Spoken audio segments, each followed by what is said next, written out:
dan saudara-saudara yang dikasih Tuhan, selamat malam untuk kita semua. Selamat malam untuk kita semua. Mungkin ini ada pertemuan kita yang pertama, kedua, ketiga, dan seterusnya. Maka sebelum memulai renungan ini ada baiknya saya perkenalan sangat singkat dulu, karena ada pepatah yang mengatakan tak kenal tak sayang. apa itu? Tak kenal maka Saya nggak tahu namanya. tak kenal maka tak tahu. Karena tidak semua yang kita kenal kita sayang, ya kan? Ada yang karena kita kenal tidak cocok untuk disayang. Tak kenal maka Tak tahu. Setelah kenal maka tahu. Setelah tahu Milih, dipilih, disayang atau di. buang. Semangat sekali mudah-mudahan kita mudah-mudahan. Ya. Setelah kenal maka tahu, setelah tahu dipilih, disayang atau dibuang, ditentang, digosipi. Bapak dan saudara-saudari, perkenalkan nama saya Romo Febri Novel Sinaga. Saya berasal dari Keuskupan Agung Medan. Saya asli orang Batak.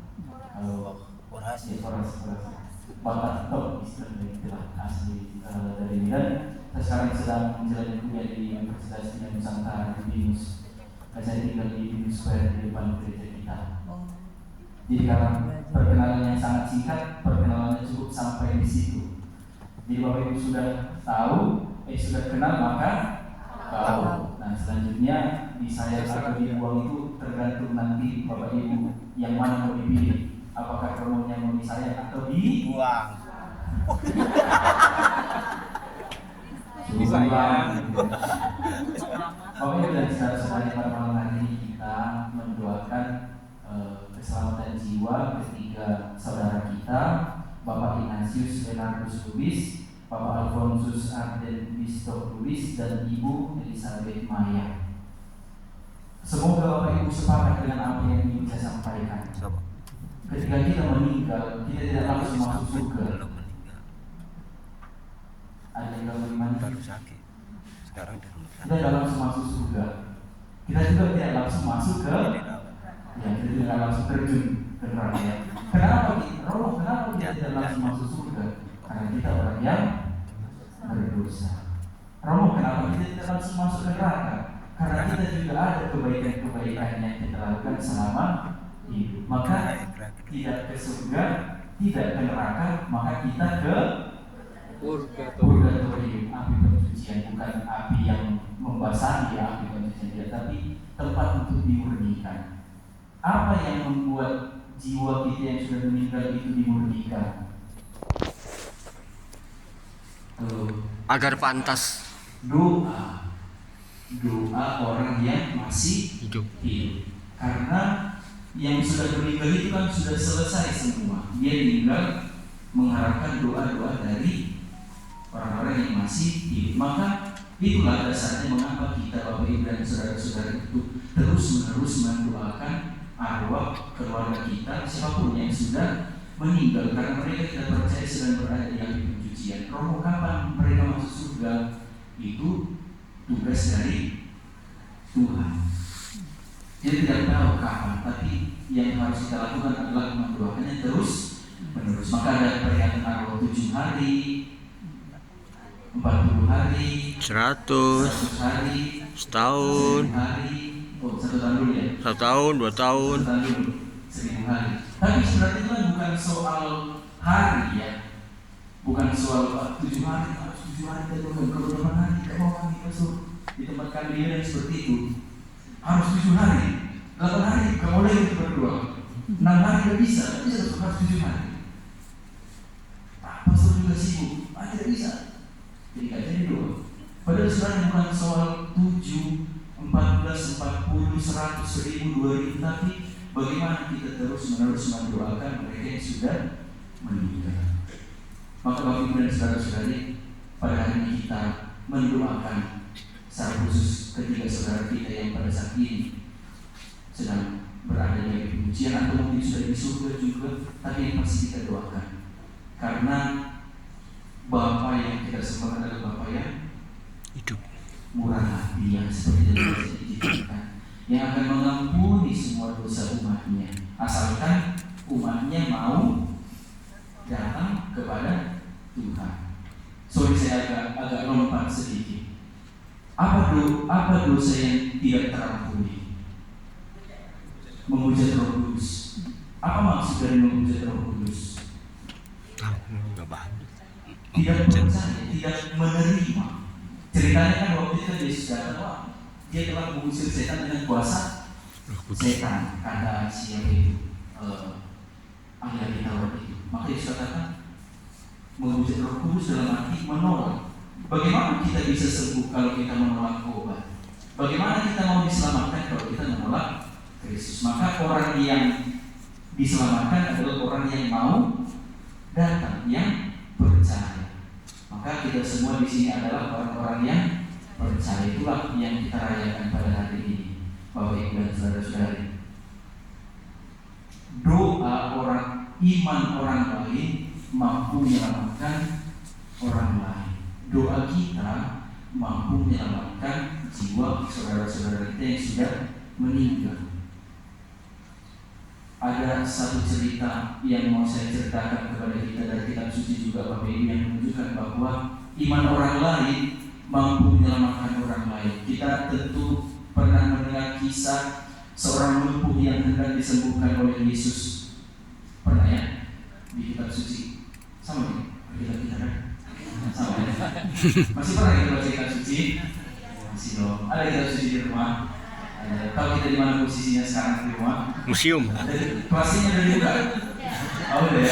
Kalau masih supaya dibuka pastinya ya. Posisinya kita di mana di rumah ini? Jadi kan ceritanya gitu ya. Ada seorang lumpuh yang hendak mau disembuhkan oleh Yesus, tapi pada saat itu Yesus sangat dikagumi oleh orang-orang. Begitu banyak orang yang mau mendengar dan melihat Yesus sampai di muka pintu pun tidak muat dari orang, sehingga si lumpuh tidak bisa mendekat kepada Yesus, padahal dia sangat ingin disembuhkan oleh Yesus. Lalu datanglah siapa? Ada 4 orang kena ceritanya dia. Ini diceritakan atau 5 orang? Masih Pak? Nanti kita cek di kitab suci dulu. Jangan search di Google, kan? Kita buka kita buka plastik ini di rumah ini. Ada 4 orang yang mereka menggotong si lumpuh lewat dari Genteng. rumah. Nah, ceritanya ada orang Yahudi waktu itu bisa dibuka atapnya, maka mereka membuka dan menurunkan si lumpuh, sehingga Yesus bisa melihat dan si lumpuh dekat kepada Yesus. Lalu Yesus katakan, imanmu telah menyelamatkan engkau. Memang iman si lumpuh dia pengen sekali, dia percaya akan disembuhkan oleh Yesus. Tetapi Bapak Ibu, kalau kita lihat lebih jauh lebih dalam, iman siapa juga yang berpengaruh dalam peristiwa itu? Tentu iman orang yang menggotong. Karena kalau mereka tidak percaya Yesus bisa menyembuhkan si lumpuh ini, mereka tidak akan mau repot-repot mengangkat dari atas. Siapa tahu si lumpuhnya orang gemuk, berat lagi kan, harus diturunkan lagi dengan tenaga yang sama. Karena kalau ada yang tidak seimbang, si lumpuh akan terjatuh. Sudah sakit, terjatuh, kena lagi Yesus dibawa, tiba-tiba Yesus dibawa. Maka keempat orang itu juga iman mereka juga berpengaruh untuk keselamatan si lumpuh. Sehingga karena iman mereka, Yesus katakan kepada si lumpuh, imanmu telah menyelamatkan engkau. Maka ibaratnya Bapak Ibu, kita lah keempat orang itu pada malam hari ini. Iman kita juga mengantar Bapak Ignatius, Bapak Alfonsus dan Ibu Elizabeth kepada Yesus. Sehingga Yesus katakan bahwa Bapak Ignatius, Bapak Alfonsus dan Ibu Elizabeth, imanmu dan iman saudara-saudara yang mendoakanmu telah menyelamatkan engkau. Amin. Amin. Masih belum berinya, saya siapkan renungannya 1 jam, saya tidak. Siap. Ada sedikit lagi Bapak Ibu. Silakan. Dalam bacaan Injil hari ini Yesus katakan, hendaklah kamu murah hati seperti Bapamu murah hati. Ketika pipi kirimu ditampar, berikan kanan. Doakanlah orang yang menyakitimu, yang membencimu, doakan. Itulah ajakan bagi kita pada malam hari ini. Bisa kita lakukan? Tarik nafas dulu. Mudah-mudahan bro.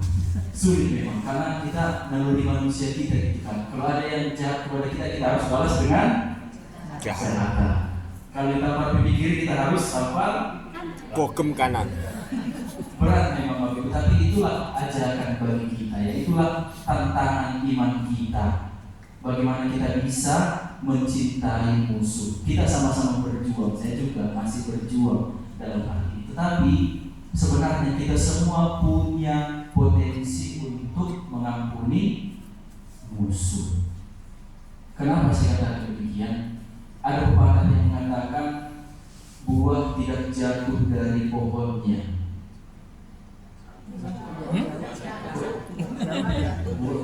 Buah jatuh Tidak jauh dari pohonnya. Saya senang kalau ibu, karena tidak tidur. Kalau ini curiga kita. Buah Tidak jauh dari pohonnya. Buah tidak jauh.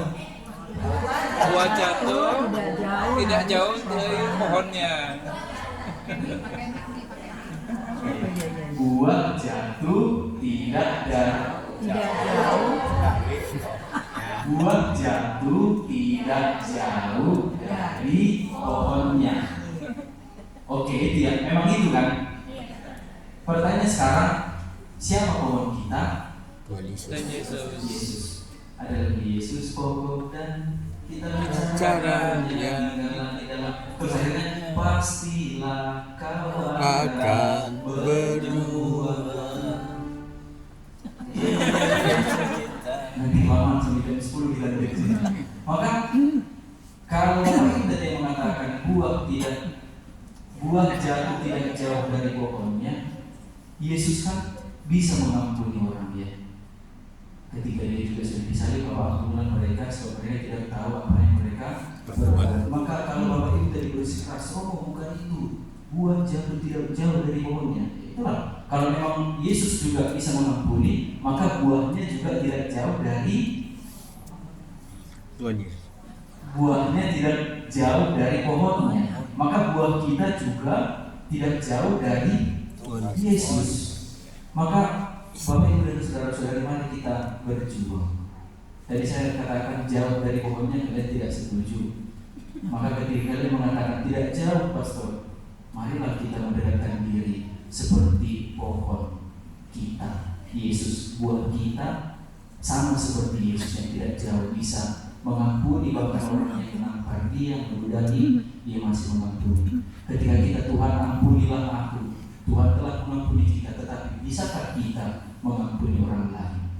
Jangan kita seperti ada seorang bendahara gitu ya, yang punya hutangnya, tetapi dia tidak bisa memaafkan hutang orang lain, sehingga dia dilempar ke kegelapan yang paling dalam. Semoga kita tidak seperti itu.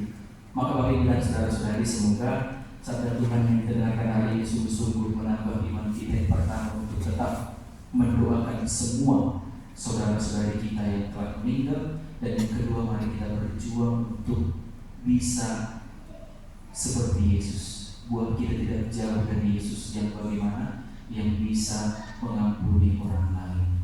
Semoga Tuhan memberkati kita. Amin.